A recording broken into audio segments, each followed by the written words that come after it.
Hey everyone, welcome into another exciting episode of Primetime News. We're going to cover the wildest and craziest and most important and interesting news that happened in the world of reselling this past week.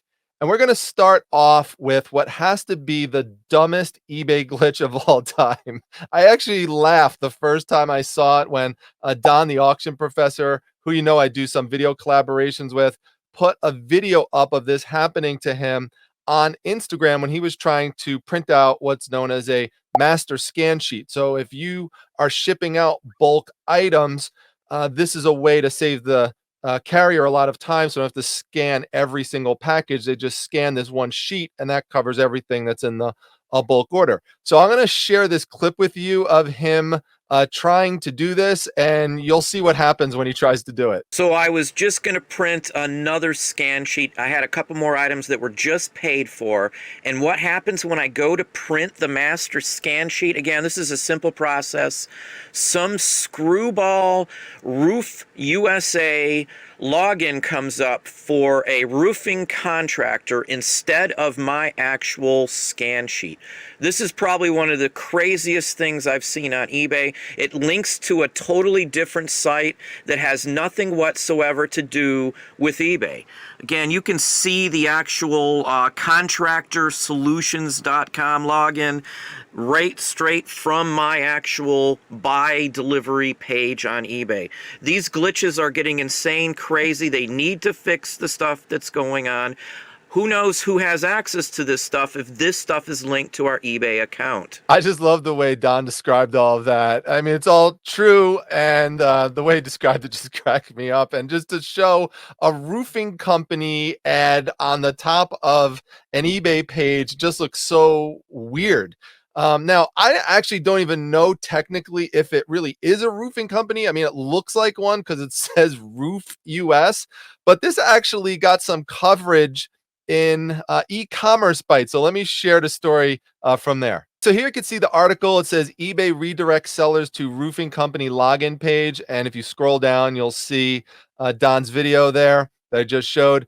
And then you'll see Ina describe what happens when you actually click on that link. It brings you to a page from a website called Contractor Solutions, which I'll show you right here.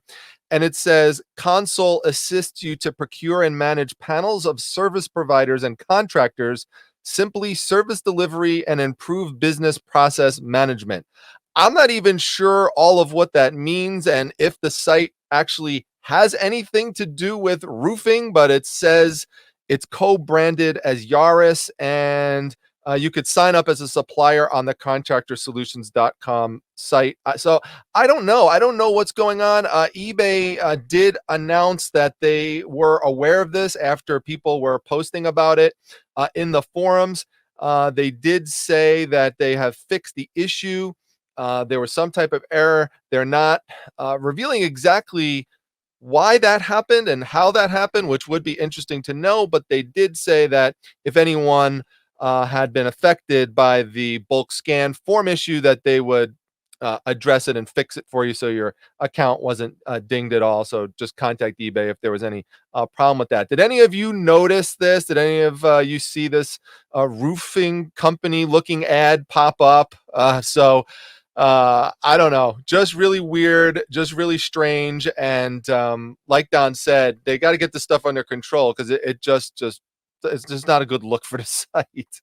All right, moving on to what seems to be some positive eBay news, in my opinion, at least for now, is that eBay announced they will now be authenticating trading cards worth $750 or more. This is huge because there are a lot of counterfeit cards on the market, and it's a massive market on eBay. If this is not something that you're into, I would suggest trying to explore getting into this niche, even if it's just a little bit, because it's just so popular. To give you an idea of how popular it is, in the first half of 2021, there were 2 billion, yes, billion with a B, transactions related to the category of trading cards on eBay. That's equal to the amount of revenue that was done in trading cards in all of 2020 alone. So that just goes to show how much it's exploding. And we're talking about sports trading cards and non-sports trading cards for this. Now, the reason that they're starting off with the price of $750 is because they want to make sure they have the infrastructure in place to be able to do this and not have a big backlog. Because when a buyer purchases the card, what's going to happen is that the seller is going to wind up sending it to the authenticator. Now, right now, this is not going to cost anyone extra money.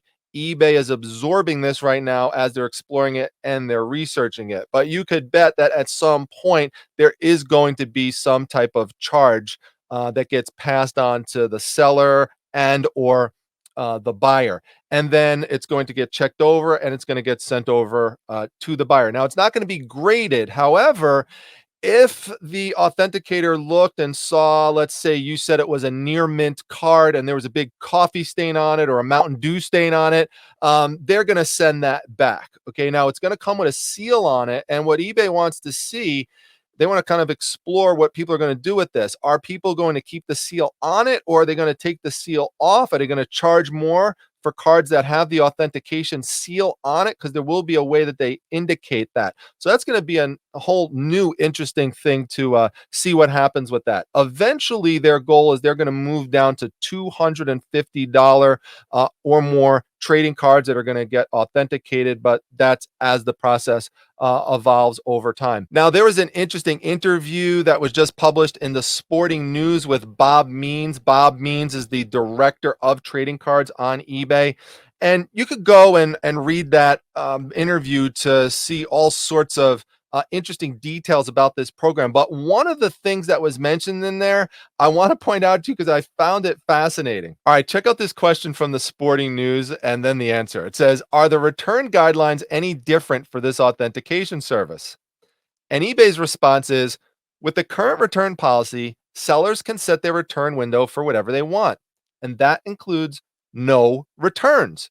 Now, I'm going to skip ahead here in the answer, then we're going to circle back. It says, we really recommend for this business to not offer returns, to have a zero return policy, especially when you're selling cards like this, because it's going through an authenticity guarantee.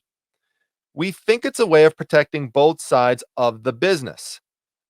Okay, now, when has anyone who's watching this ever heard eBay encourage sellers to have a zero return policy? And they mention authenticity guarantee. In my vocabulary, a guarantee means a guarantee, means you are assuring somebody that the card you are sending them is the card that they purchased. So then, if all of this is the case, how could the next part be possible? Listen to this.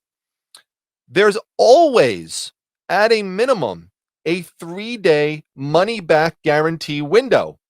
So when the buyer finally receives the item, if they think there's a problem, they still have the ability to return it at that point. It would go back to the authenticator. We would look at whatever they claimed the reason was, and then send it back to the seller with the reason attached. Wait, how is that possible? I thought that it was an authenticity guarantee. So how could you then take it back and then send it back to the seller who has a no return policy that you're encouraging them to have, but then you're also telling the buyer that they have a 3-day money back guarantee window? So you're offering a guarantee. In fact, you're offering multiple guarantees. You're offering an authenticity guarantee at the same time as a money back guarantee. So it just seems very contradictory to me, in need of a further explanation, because I'm very confused about it. So I don't know what your thoughts are. Are you reading it the same way that I am? Do you have a different take on it? Let me know down in the comment section how you reconcile this, because right now I have no idea. All right, quick eBay update here on a case I have covered extensively on this channel, but a judge has finally set a trial date of May 31st of this year for the eBay cyberstalking case. Now, this is the federal case against Jim Bao and David Harville, two former employees of eBay. And this is separate from the civil lawsuit that the Steiners have filed against eBay and others. So we're still waiting to hear some word from that. But as I have promised you in the past, I will cover this case until the end. And stay tuned for further updates. If you're brand new to this and you want to get some information in depth about this cyberstalking case, just click the link up top and that will take you to some information about it. All right, now in our primetime crime section this week, there is a big time scam that is going around with regards to counterfeit postage stamps. Now, those have always been around, but it's just becoming more and more prevalent, especially as people face tougher economic times and they're looking for ways to cut costs. And so what happens is that counterfeiters make these fake stamps and then they list them on places like Facebook Marketplace and eBay, and they significantly decrease the cost of the stamps. And so what the post office is telling people to be aware of is that if you're seeing these bulk stamp offerings on these sites and they're 20, 30, 40, 50% off of retail price, that's a telltale sign that it's fake. The most commonly faked stamp is this one right here, the American flag stamp. So just beware of that. Now, one of the reasons why you want to be careful about this is that if they catch a counterfeit stamp on an envelope or multiple counterfeit stamps, what USPS is going to do is they're going to confiscate your mail. And so that's how it's going to affect you. So you really do want to be careful because it's not just like, oh, the post office is going to lose money on it. Yeah, that's going to happen too. But at the same time, you're going to wind up losing your mail. You don't want that to happen. Safest thing to do, buy your stamps from the post office or a grocery store or some other dealer that is clearly allowed to sell stamps from USPS. All right, so in our BOLO or be on the lookout section this week, we're going to talk about some items that could sell for big time money, yet are overlooked by the vast majority of resellers. In fact, even the people who sell this stuff, the stores that sell it, will throw this stuff out accidentally because they don't realize the money that's sitting right in front of their face. And what we're talking about here are plants. Yes, plants. You could resell plants if you did not know that. Now, Don the Auction Professor, who I mentioned earlier, he's done at least one video dedicated entirely to reselling plants, which is fascinating. You should definitely check it out. Noelle, Farm Girl Scavenger, who I've had on my channel before, she's talked a lot about reselling plants. You do have to be careful that you know your state laws because there's certain plants that you're not allowed to sell and that you can't ship across state lines. So just make sure you're aware of that. But let's take a look at a few here. We've got the variegated Monstera Deliciosa. I love that name. I might even start calling myself that sometimes. I might just introduce myself, say, hello, my name is Monstera Deliciosa. I just think that's awesome. You got to say it with that accent. But what you're looking for here are these white markings, and you're looking for the holes. And those holes help give it its other name, which is the Swiss cheese plant. That's what you're looking for. Now, what you're more commonly going to see is that they just have all green coloring. But when they start having that white in it, that's really the key. So take a look at this right over here for this type of plant. There's multiple sales that you could see in the thousands of dollars of ranges. And this even includes small plants when people are getting an early sense that there's going to be some of this white in it. And as you can see here, it takes all different types of appearances. And now some of them won't sell. Like this one here, you see it doesn't have the white in it, so it didn't sell. But these that have the white in it did sell. That's real important. Now this one has like a more of an off color green, so it's like a dark green and a light green, and so that can help as well. Oh look, we got a new offer that came in. So take a look at this a little bit more closely here, and you could see some of that white really showing up there and blending in with that green. That's a $2,000 sale for this plant. They're not just selling the leaf, they are selling the plant, yet there also are sales just of an actual leaf. And some of those sales could be, $100 or more just for a cool looking leaf. So definitely look into that. There's another type of plant here, the philodendron, and this is also variegated, which is a reference again to these white markings and stripes that are on the plant. So this one here sold for $2,500, 70 bids. Of course, it's an auction, so I can't guarantee you that this particular sale was paid for. But if you go and you look and you do a search, you will see that there are many sales that have shown up for really high amounts of money for these types of plants. So some of these are getting paid for. I just can't guarantee for you any specific one. Now, here's another one. This is a pinker variety here. So you can see we have a pink leaf, and that's also something to look for. So this one here, you could see this strawberry shake. That's so cool. Call a plant strawberry shake, variegated plant. So we've got not only the pink, but we also have some of the white.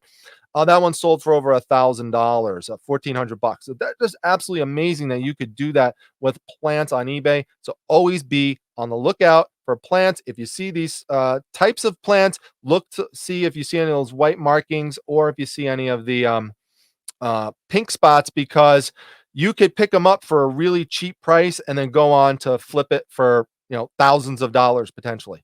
All right, so in addition to not overlooking plants, also make sure you're not overlooking chairs. Now, if you're someone who says, I don't deal in big items, I only deal in smalls, well, this might help convince you to at least give some of those big items a second look. And if you could get it for cheap, then you might make that investment and check it out with an expert. That's what the person who bought this high back chair did. Got it for $7 in a thrift store and just kept looking at it and saying, I should probably get this checked out. Ran it by an expert who recognized that it was the work of an Austrian artist, Kallman Moser, from 1902.